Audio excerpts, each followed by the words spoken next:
frère Franck, Dieu a fait de grandes choses pour nous tous. Il nous a aidés d'une manière si merveilleuse que nous ne pouvons que le louer et le glorifier.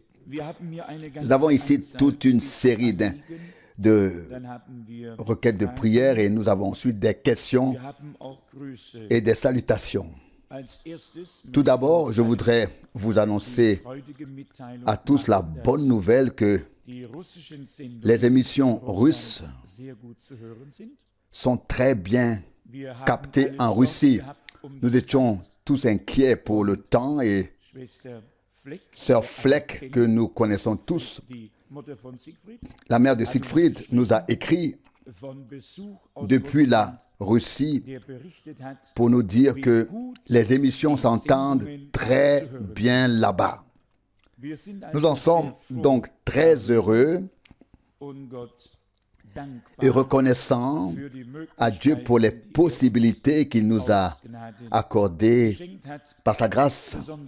Nous sommes particulièrement reconnaissants pour notre cher frère Schmidt. Louange et grâce soient rendues au Seigneur. Frère Branham dit qu'il vaut mieux offrir un bouquet de fleurs au cours de la vie plutôt qu'une couronne funéraire lors des funérailles. Si nous repartissons cela, dans le temps, nous pouvons offrir plusieurs bouquets au fil des ans. Que Dieu nous aide à nous aimer, à nous estimer, à nous respecter et à nous reconnaître les uns les autres d'un cœur sincère dans l'œuvre, le ministère et la tâche que le Seigneur accorde à chacun. Personnellement, cela ne me pose aucune difficulté.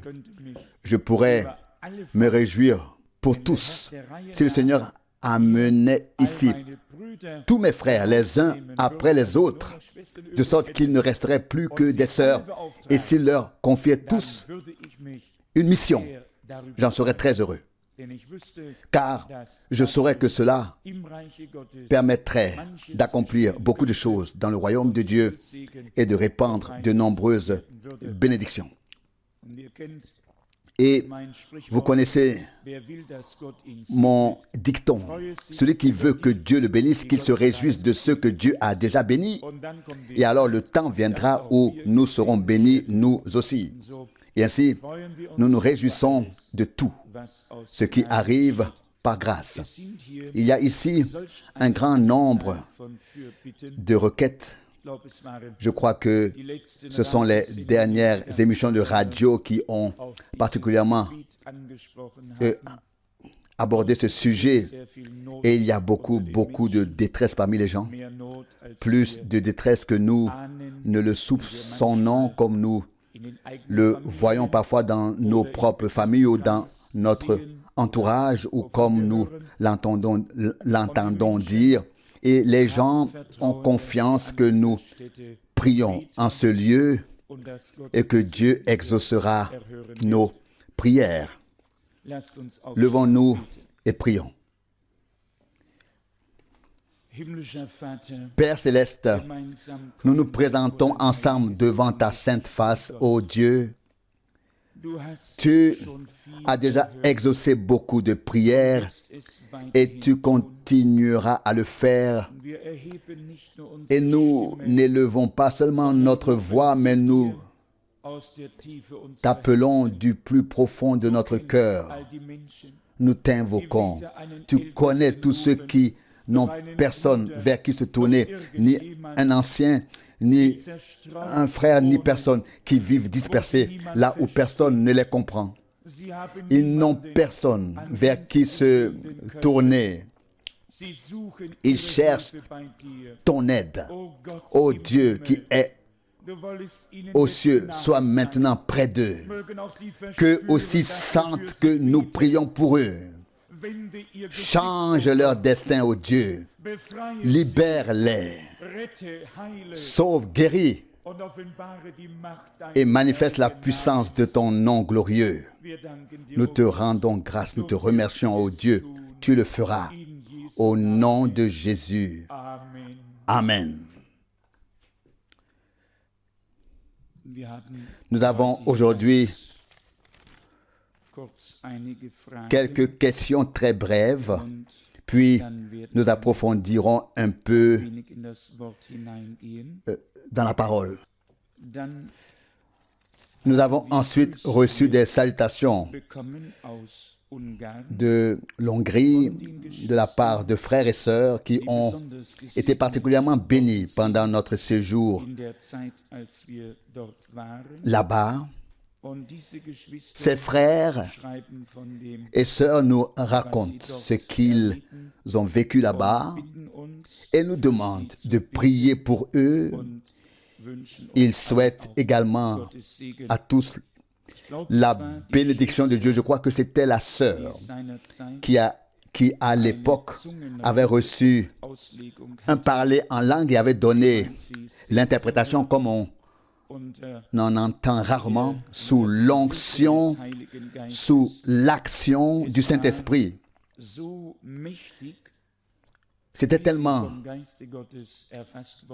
puissant, la manière avec laquelle elle a été saisie par l'Esprit de Dieu, que je me suis dit que même les chaises qui sont là inanimées devaient être saisies par ce qui se passe ici. C'était très long et aussi inhabituel, je pense, pour notre façon de faire. Autant que je m'en souvienne, cela se passait ainsi. Il y avait toujours une phrase en langue, puis l'interprétation en hongrois, puis à nouveau en langue et encore en hongrois. Et cela a duré ainsi, peut-être quelques minutes, je ne sais pas. La prophétie elle-même tient exactement sur une feuille au format A4 rempli à la machine à écrire. Ce qui m'impressionne beaucoup ici, c'est qu'elle avait déjà prédit dans ses paroles le développement et le déroulement de l'œuvre là-bas en Hongrie. Et puis il y a quelque chose ici qui me concerne et je n'ai pas compris. Cela a été traduit. Il est dit ici, je mettrai mon œuvre en mouvement dans vos cœurs. Vous verrez ma gloire, mais vous devez marcher sur ce chemin comme mon esprit vous y conduit. Et toi, mon enfant Franck, je te dis, c'était très étrange. Il est écrit ici, je continuerai à te confirmer dans ton ministère et les portes de l'enfer ne prévaudront pas. Et je détruirai l'œuvre de l'ennemi autour de toi avec mon bras étendu. Je t'entoure de la colonne de feu et je proclame ma parole, car j'ai mis ma parole dans ta bouche. Ne crains jamais les hommes, car mon pouvoir sur toi est puissant. Parfois très simple, mais c'est une parole que j'ai reçue un jour du prophète Ésaïe dans un moment sombre et la formulation est presque la même. Nous n'avons rien compris de ce qui a été dit, mais nous savions que l'Esprit de Dieu était à l'œuvre de manière très puissante et que cette sœur était et est toujours particulièrement dotée de dons et qu'elle a vu certaines choses que d'autres frères et sœurs, peut-être des dirigeants ou des frères qui jouent un rôle dirigeant, ne voient pas et ne reconnaissent pas. Mais Dieu accorde sa grâce au reste de son peuple. C'est dans ce contexte que se pose la question concernant les événements qui se sont déroulés ces dernières semaines en ce lieu. Si je comprends bien l'ensemble de la question, ou plutôt les deux questions qui occupent près des 3/4 de cette feuille au format A4, pourrait être résumées dans la phrase suivante. Certains se demandent si personne n'ait plus autorité à faire quoi que ce soit dans le royaume de Dieu jusqu'à ce que cela soit révélé en conséquence. Est-ce le cas? Non, ce n'est pas le cas. Si tel était le cas, tout le monde pourrait s'asseoir et il ne se passerait presque plus rien dans le royaume de Dieu. Ce n'est pas juste. Je pense ici à la déclaration de frère Branham. Il attendait que Dieu lui donne une nouvelle instruction et il a dit, Seigneur, je retourne exercer le ministère évangélique. Jusqu'à ce que tu me donnes une instruction, je ferai cela. Ce n'est pas toujours parce que l'on sache que la prédication était appropriée et qu'elle avait une signification particulière. Mais cela ne signifie pas que tout le monde doit maintenant se mettre au repos. Ce n'est pas juste.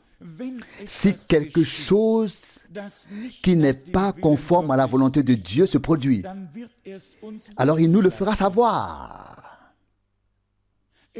Ce n'est pas toujours nécessaire, je le sais et je le répète, cela se recoupe un peu peut-être ici, mais lorsque nous avons dit ou prêché que ces derniers temps, maintenant le Seigneur donnerait des directives et des instructions directes. Alors, personne ici n'a dit que dans l'intervalle, tout le monde devait rester les bras croisés, n'est-ce pas? Je ne l'ai pas dit. Je ne sais pas si quelqu'un l'a entendu. Je ne le sais pas. Je ne l'ai pas dit. Je ne l'ai même pas pensé. Au contraire, dit frère Rousse, et c'est ce que je pense, c'est ma conviction sincère. Si je vous disais où tout est traduit partout, dans combien de langues et de dialectes, ce serait incroyable. Et cela doit être fait. J'étais très heureux que frère Leiterman ait pris le temps de traduire et de publier. Et je voudrais lui dire qu'il doit consacrer chaque minute de son temps, jour et nuit, à transmettre aux gens de sa langue le bien précieux que nous avons reçu en ce lieu grâce à la révélation de la parole. Que cela se fasse sous forme imprimée ou sur bande, cela n'a aucune importance selon les possibilités et comme cela se présente. Mais il y a une parole dans le prophète, dites-le vite, c'est Amos, je crois, où au chapitre 3, dans le contexte où il est écrit, le Seigneur a parlé, qui ne prophétiserait pas, ou bien qui n'apparaîtrait pas comme prophète. Donc, si le Seigneur a parlé, alors c'est notre devoir de transmettre ce qu'il a dit. Si tout le monde attendait un ordre, un mandat direct de Dieu, que se passerait-il entre-temps alors? Non. Que se passerait-il entre-temps alors? Non. C'est ainsi qu'il ne faut pas comprendre la proclamation qui est donnée ici, ni la parole du Seigneur par laquelle certains frères sont mis à part pour le ministère. Et je voudrais vous poser la question suivante. Les deux frères qui ont été nommés ici, n'ont-ils pas été en première ligne, ici, pendant des années, et n'ont-ils pas participé au service? N'ont-ils pas servi le Seigneur ici dans l'Assemblée? N'ont-ils pas lu la parole de Dieu auparavant? N'ont-ils pas participé à ce que nous avons tous, en commun? Bien sûr. Et ainsi, il peut arriver que même un frère qui œuvre dans le royaume de Dieu sans mission particulière soit récompensé par Dieu qui voit sa fidélité. Combien de mères, selon vous, transmettent cette parole précieuse, la répandent autour d'elles et en témoignent? Ont-elles une mission particulière? Pouvez-vous me dire si la femme au puits avait une mission particulière lorsqu'elle est allée dans la ville de Samarie et a dit à tout le monde: écoutez, vous devez venir maintenant car j'ai rencontré celui dont Moïse et les prophètes ont parlé. N'est-ce pas le Messie? Venez voir par vous-même. Il m'a tout dit. Et si vous venez, il vous le dira aussi. Et déjà, elle a rendu témoignage. Personne n'a dit qu'elle avait mal agi. Et lorsque nous lisons les Saintes Écritures, nous constatons que tous ceux qui ont reçu la grâce de Dieu, qui ont été bénis par le Seigneur, ont rendu témoignage, qu'ils soient hommes ou femmes, jeunes ou vieux. Ils ont rapporté ce que le Seigneur Jésus a fait pour eux. Et je pourrais même vous montrer où le Seigneur Jésus a donné une mission à des sœurs. L'avez-vous déjà lu dans la Bible? Qui le sait? Qui parmi vous sait que le Seigneur Jésus a donné une mission à des sœurs? Je peux voir vos mains? Oui, bien sûr. Il a dit à Marie: va dire à mes disciples que je suis ressuscité. Il ne lui a pas demandé d'aller derrière la chair, mais de témoigner de ce qu'elle avait vu et entendu. Pas derrière l'estrade. Et tout le monde peut le faire.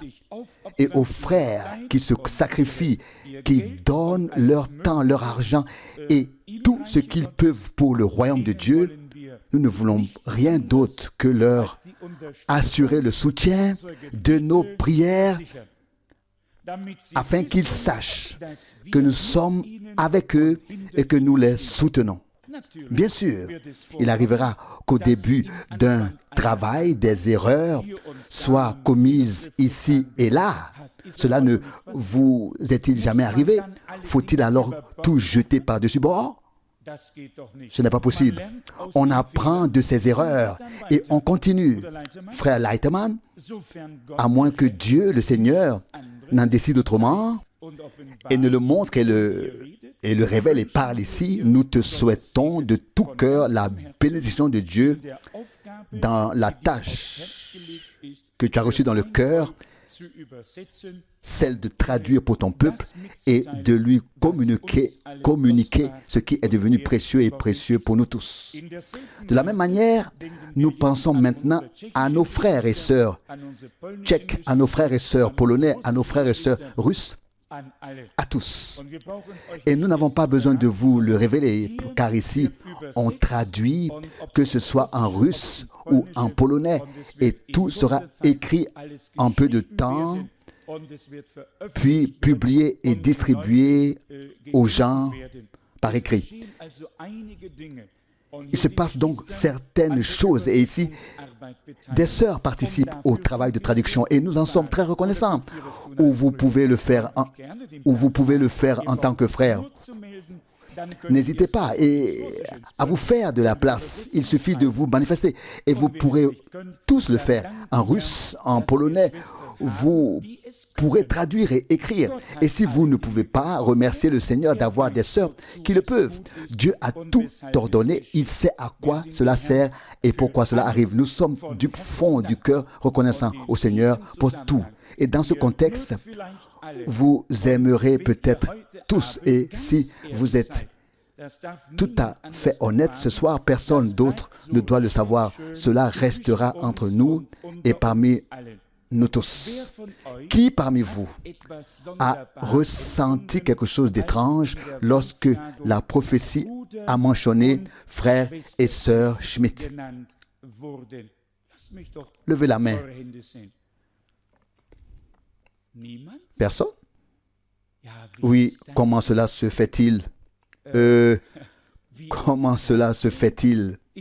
Est-ce que cela s'est passé aussi facilement pour nous tous? Avez-vous été vraiment sincère et honnête? Ou me le direz-vous plus tard si quelque chose vous a dérangé? Voyez, vous, l'Esprit de Dieu ne fait pas d'erreur. Il sait comment les choses doivent être faites. Mais si vous remarquez que lorsque j'en parle maintenant, je ne mentionne que Frère Schmitt, l'avez-vous remarqué aussi? Oui. Il y a certaines choses qui pourraient être remarquées si on y réfléchit. Et je sais pourquoi le Seigneur a fait cela. Et je sais pourquoi je fais l'autre chose. Dieu dirige les choses, même si nous n'en parlons pas toujours ici. Je vous le dis, le Seigneur a pris la responsabilité pour nous et il veille sur nous, sur ce qui est dit et ce qui est fait d'une manière telle que nous devrions tous nous sentir bien. Nous sentir bien. Dieu le Seigneur est merveilleux. Il est glorieux, il fait tout bien parmi son peuple pour la gloire de son nom. J'avais encore un passage de la Bible dans les Actes des Apôtres où il est dit et où il ressort que des frères étaient même choisis par l'Assemblée. Il existe donc différentes possibilités dans l'Église du Dieu vivant. Une chose est importante, c'est que le Seigneur soit celui qui reçoit ce qui lui revient de plein droit en toute chose et que sa volonté soit faite et que chacun trouve sa place. J'ai lu dans les Actes des Apôtres au chapitre 15 et il est dit ici, on peut d'ailleurs lire le contexte avant, mais il est dit ici à partir du verset 25. Nous avons donc décidé d'un commun accord dans une réunion de choisir des hommes et de les envoyer vers vous avec nos bien-aimés Barnabas et Paul. Si nous lisons uniquement ce verset, ici bien sûr, tout doit être vu dans son contexte. C'était des hommes de Dieu qui étaient déjà actifs dans l'Assemblée, etc. Plus tard, ils seront même appelés prophètes d'une manière ou d'une autre dans ce contexte. Mais il est dit ici que nous avons décidé d'envoyer 2 hommes avec Barnabas et Paul. Ce n'était pas que le Saint-Esprit ait également choisi ces 2-là, mais l'assemblée ou les frères qui s'y trouvaient dans cette réunion ont décidé que ces 2 frères devaient encore les accompagner et accompagner les 2 premiers. Plus tard, nous lisons qu'une dispute a même éclaté parmi les frères qui avaient été nommés personnellement par le Seigneur. Et j'ai été vraiment ravi de lire ici une violente dispute. Je me suis dit que c'était ainsi que j'imaginais Paul. Quand il prêche avec force et quand il dispute avec violence. N'est-ce pas? C'est écrit ici. Je ne fais pas que lire par cœur. C'est écrit au chapitre 15, au verset 37. Barnabas voulait amener avec lui Jean, surnommé Marc. Verset 38, mais Paul ne trouvait pas juste d'amener un homme qui les avait quittés en Pamphylie et qui ne les avait pas accompagnés dans leur travail.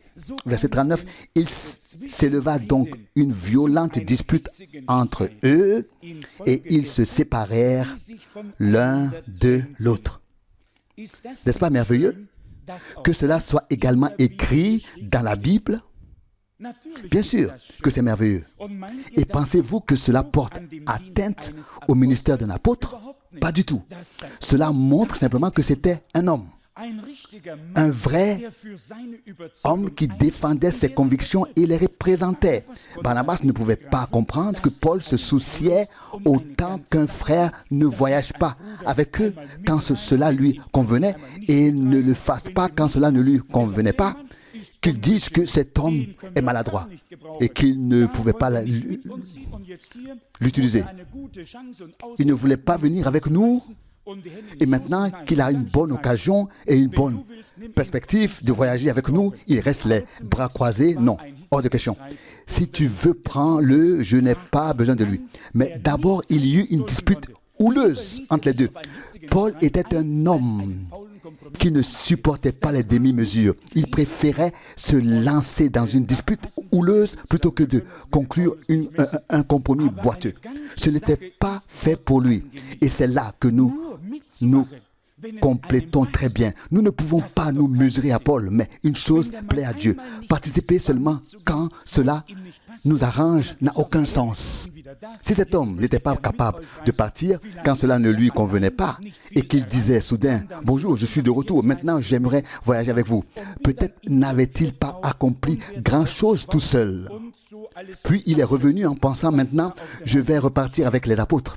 Je vais les suivre et j'aurai aussi mon mot à dire et je profiterai de tout ce qui se passera pendant le voyage. » Et Paul a compris la situation contrairement à Barnabas. Mais tous deux avaient été destinés par l'Esprit de Dieu pour accomplir l'œuvre du Seigneur, n'est-ce pas? Il en est donc ainsi, frères et sœurs, que nous sommes encore ici sur terre et que des choses peuvent se produire sur lesquelles nous pouvons avoir des opinions différentes, divergentes.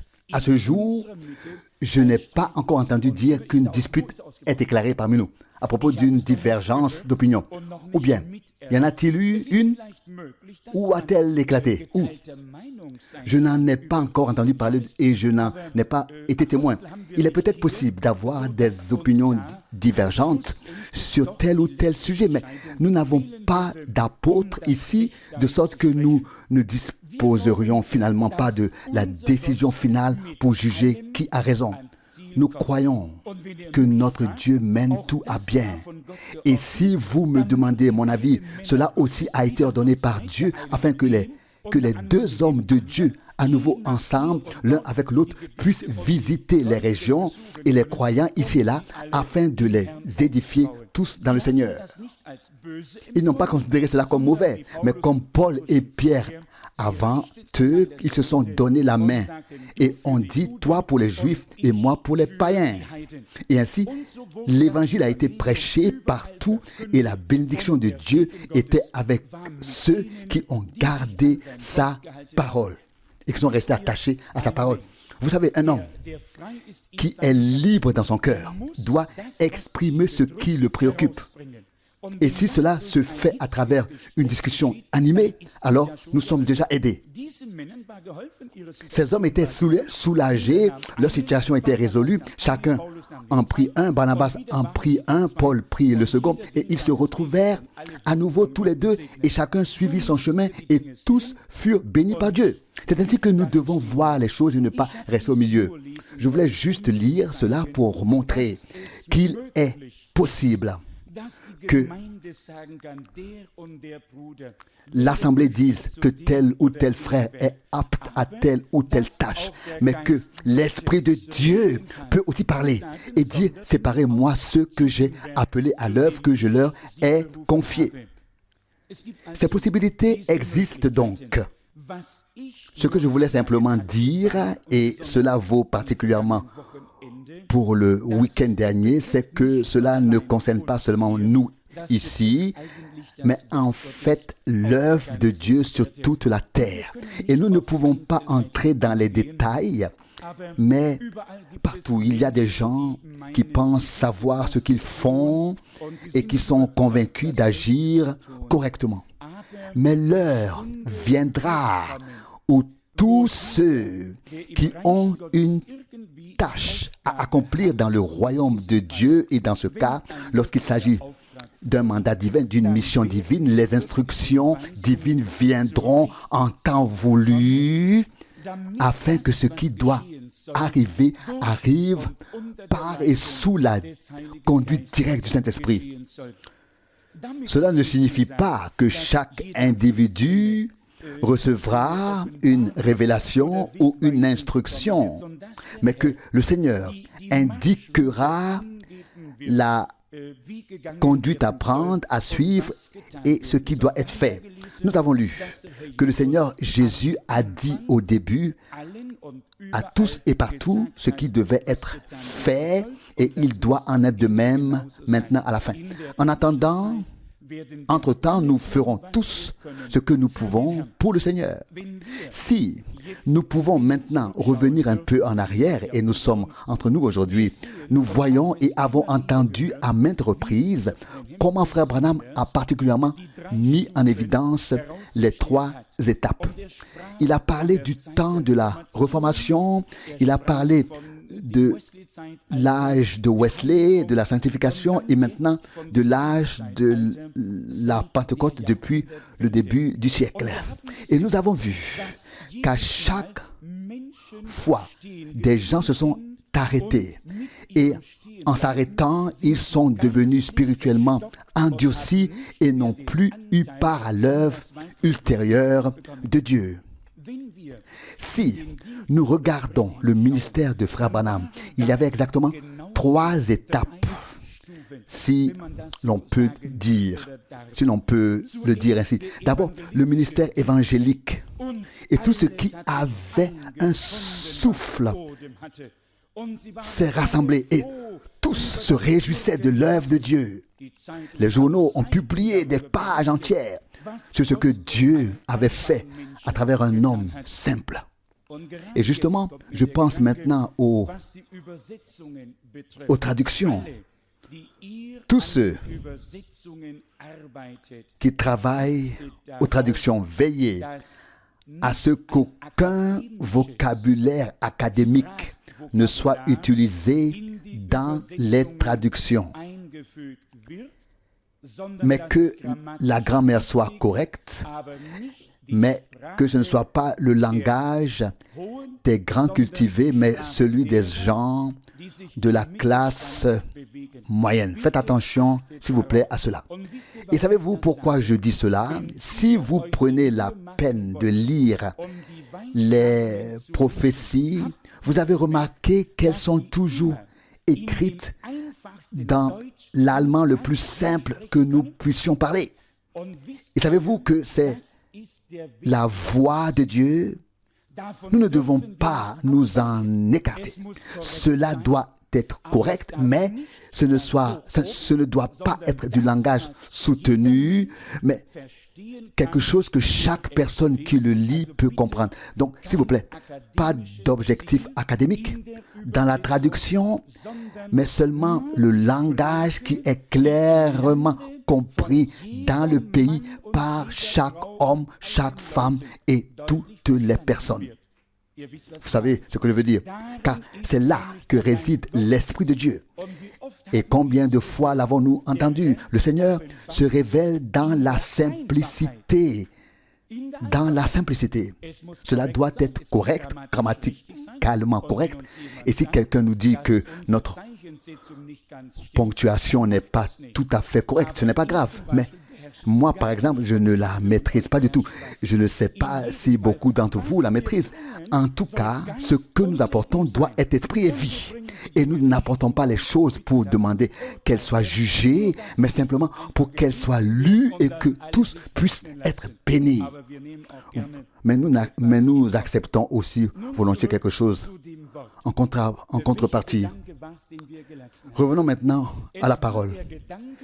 Quelle était la pensée que nous avons laissée? C'était la pensée concernant le ministère de Frère Branham et les développements dans son ministère. Quand il était évangéliste, ils étaient nombreux. Le Frère Branham dit sur une cassette, je suis en contact avec une bonne dizaine de millions de personnes dans le monde entier. Ce n'était pas seulement des centaines de milliers, mais des millions de personnes qui ont entendu parler de ce ministère puissant, qui ont été touchés, émus, bénis et transportés. Puis vint le temps de l'enseignement, et lorsque cela arriva, beaucoup s'arrêtèrent et se dirent, jusqu'ici, nous avons pu le suivre, mais maintenant, nous ne pouvons plus. Et ils se sont arrêtés et ils sont restés là où ils se trouvaient à l'époque. Et ils tournent encore en rond aujourd'hui.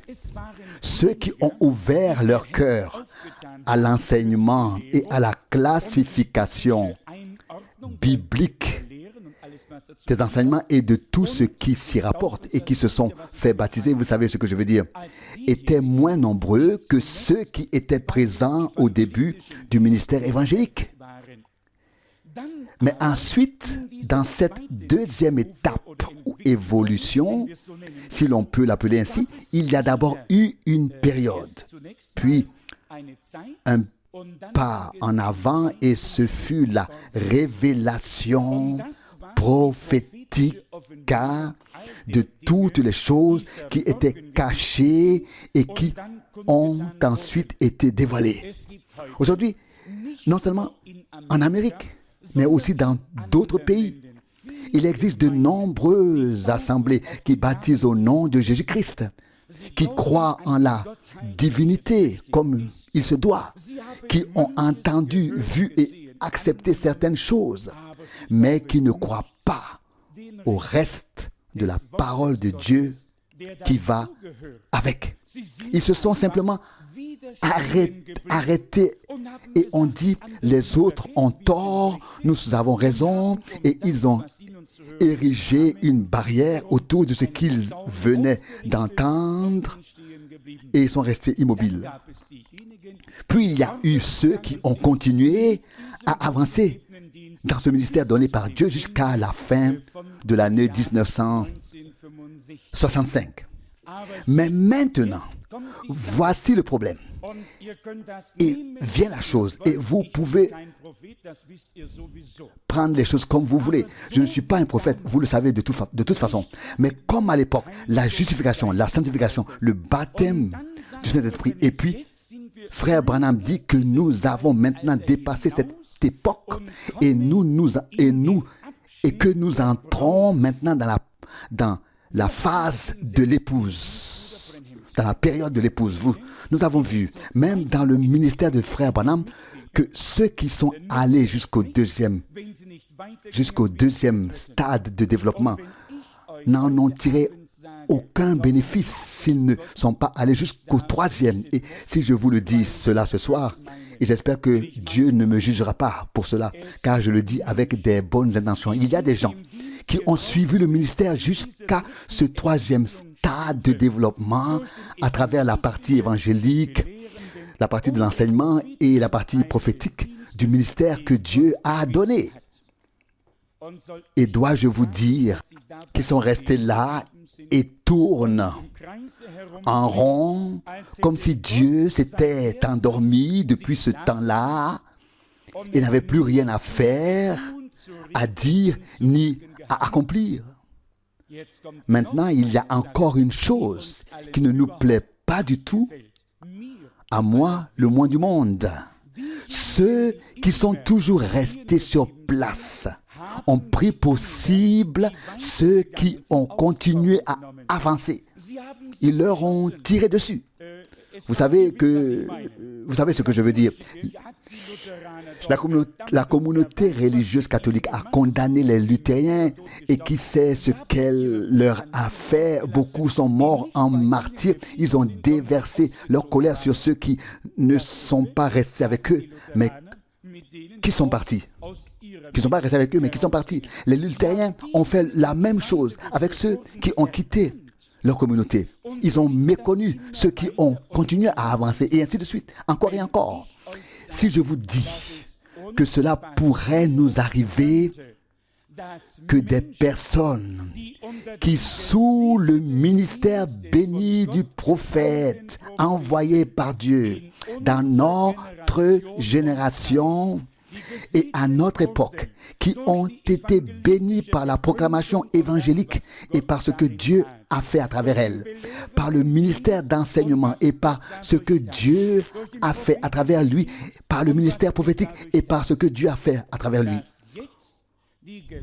Court maintenant le danger de rejeter catégoriquement ce que Dieu continue de faire, et je l'ai déjà mentionné ici dimanche.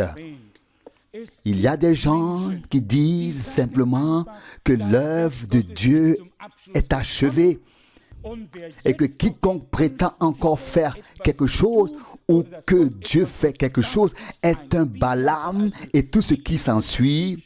Vous n'avez pas idée des titres que j'ai déjà reçus au cours des dernières années.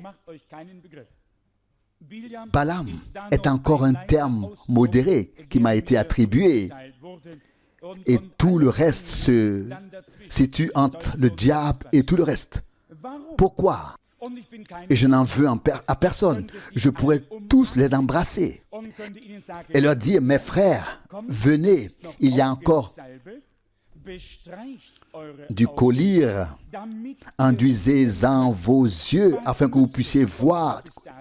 À quoi cela sert-il? Et je l'ai expliqué dans la lettre circulaire de l'époque. À quoi cela sert-il de s'asseoir sur la chair d'un prophète si le Dieu du prophète n'est pas là pour révéler dans nos cœurs la parole qui a été donnée au prophète? Je suis reconnaissant à Dieu pour le fait, et je le ressens lorsque je me tiens ici devant vous, que les mêmes pensées qui sont exprimées par la parole et révélées par l'Esprit sont ouvertes et transfigurées par le Saint-Esprit à tous ceux qui les entendent ici. N'est-ce pas vrai? Après une prédication, tous savent la même chose, ils ont la même illumination, ils ont tous été enseignés par Dieu, ils ont tous été apportés de l'avant par Dieu, personne n'est à la traîne. Ils entendent, comprennent et reçoivent tous la même révélation de la parole. Et c'est le meilleur signe que le Saint-Esprit nous conduit dans toute la vérité. Vous savez que nous-mêmes ne savions pas comment continuer et connaissions pas le chemin et que nous ne le savons toujours pas. Mais qui est l'homme pour que Dieu ait pitié de lui? Qui sommes-nous pour que Dieu ait pitié de nous et nous ait guidés pas à pas? Il est possible de répéter les citations et il est possible de proclamer tout le dessein de Dieu. Non pas pour faire des fanatiques, mais pour faire des enfants de Dieu qui reviennent à leur premier amour et accomplissent leurs premières œuvres, des personnes en qui Dieu trouve sa satisfaction. Vous savez, nous devons être des personnes capables de parler aux incroyants sans nous emporter et sans penser que nous devons maintenant voir les choses. Il faut parfois se mettre à la place des incroyants avant de pouvoir les servir. C'est bien sûr très difficile, mais rappelons-nous toujours que c'est uniquement par la grâce que nous avons trouvé le Seigneur en ce temps et qu'il nous a aidés jusqu'à ce jour et qu'il continuera à nous aider. Nous voyons les 3 étapes, nous les revoyons et maintenant il nous a été dit que nous verrons à la fin de toutes choses la préparation, l'achèvement de l'épouse et la pierre de fête et tout ce qui va avec. Nous verrons cela. Je le crois de tout mon cœur. Je vous le dis, on pourrait presque entendre les pas du Seigneur qui marchent ici. Sa présence est si merveilleuse et il se révèle dans toute sa simplicité. Si seulement nous, les humains, pouvions comprendre que le Seigneur est présent, pas seulement en parole, mais en acte et en vérité. Et nous n'en faisons pas tout un plat. Nous nous réjouissons d'une joie indicible et merveilleuse et nous voyons sans cesse l'onction du Saint-Esprit descendre. Le Seigneur nous parle, nous montre le chemin à suivre et nous encourage. Il nous fait savoir par sa grâce précisément ce dont nous avons besoin. Nous sommes reconnaissants pour tout ce qui s'est passé dans le passé, mais nous sommes reconnaissants à Dieu de ne pas être restés immobiles, ni à la première, ni à la deuxième, ni à la troisième étape, mais de pouvoir continuer à avancer comme il nous conduit, ainsi je veux suivre. C'est le souhait et la prière de nous tous, et il nous conduira jusqu'à ce que nous passions de la foi à la vue. Nous ne nous arrêtons pas devant ceux qui se laissent arrêter. Si on me retient, je m'enfuis. Si je suis fatigué, la parole m'appelle. En avant jusqu'au trésor. Ce n'est pas la discussion sur les choses qui est nécessaire, mais la révélation par l'Esprit que nous devons avoir en ce moment. Il y a beaucoup de gens avec qui on peut discuter et parler de citations. Il y a peu de gens avec qui on peut parler de la conduite et de la direction du Saint-Esprit qui sont si nécessaires aujourd'hui, plus nécessaires que jamais auparavant. Car tant que le prophète de Dieu était ici, nous avions tous un certain sentiment de sécurité et de sûreté. Nous avions confiance que les choses iraient bien. Aujourd'hui, nous n'avons plus aucun soutien. Aujourd'hui, Jésus-Christ est notre Seigneur, notre tout. Et nous lui demandons sans cesse la direction du Saint-Esprit. Et nous voyons qu'il fait tout bien pour la louange et la gloire de son nom. Nous ne devons dire à personne ce que l'Esprit de Dieu a accompli ici. Croyez-moi, afin que d'autres n'en pêchent pas, je suis souvent obligé de ne pas en dire un mot. Parce que j'ai peur. Parce qu'on m'a dit en face, frère Franck, si une prophétie est faite, même si elle s'accomplit, je n'y croirai pas. Car personne d'autre que le prophète a le ainsi par le Seigneur. Et puis, on reste là, assis, sans savoir ce qui nous arrive. Il y avait-il un seul prophète dans la Bible qui disait ainsi par le Seigneur? Même les 4 filles de Philippe ont prophétisé au grand prophète et apôtre Paul, alors qu'il était en route pour Jérusalem. Qui veut dicter à Dieu ce qu'il doit faire? Que le Seigneur, notre Dieu, nous bénisse tous et nous aide tous à avoir toujours la bonne compréhension et à nous réjouir que son esprit règne parmi nous, afin que l'onction repose lourdement sur nous et qu'il vienne à son droit en nous, à travers nous tous. Loué soit son nom. Amen. Levons-nous et prions. Père Céleste, nous te remercions de tout cœur en cette soirée pour ta parole précieuse et sainte. Tu n'as pas cessé d'agir. Maître fidèle, cela nous fait mal de regarder en arrière et de voir combien d'évangélistes se sont arrêtés dans le ministère évangélique et n'ont pas continué au fil des ans. Nous voyons combien d'enseignants se sont arrêtés lorsque l'enseignement est venu au Dieu et n'ont pas continué.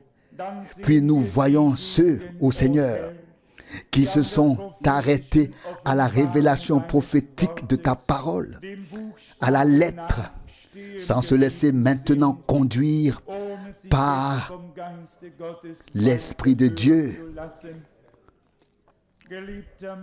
Maître bien-aimé, nous comprenons de plus en plus que seule une petite foule entrera dans ta gloire. Laisse-nous en faire partie, ô Seigneur. Nous tous qui écoutons ta parole, qui te croyons, qui voulons être conduits par ton Saint-Esprit, ô Seigneur, accepte-nous à nouveau et bénis-nous, Seigneur. Nous t'en supplions. Ne nous laisse jamais nous arrêter, sinon nous deviendrons une statue de sel. Mais nous voulons nous tenir sous la colonne de feu, pas sous une statue de sel. C'est la colonne de feu qui nous importe. Et la colonne de feu s'élevait sans cesse. Et nous avancions, alléluia, à ton nom merveilleux et saint. Et tu te penches aussi vers nous avec ta gloire, avec ta lumière, avec tes pensées, avec tes paroles, avec tes bénédictions. Nous te louons et nous t'adorons. Alléluia, à ton nom glorieux. Amen.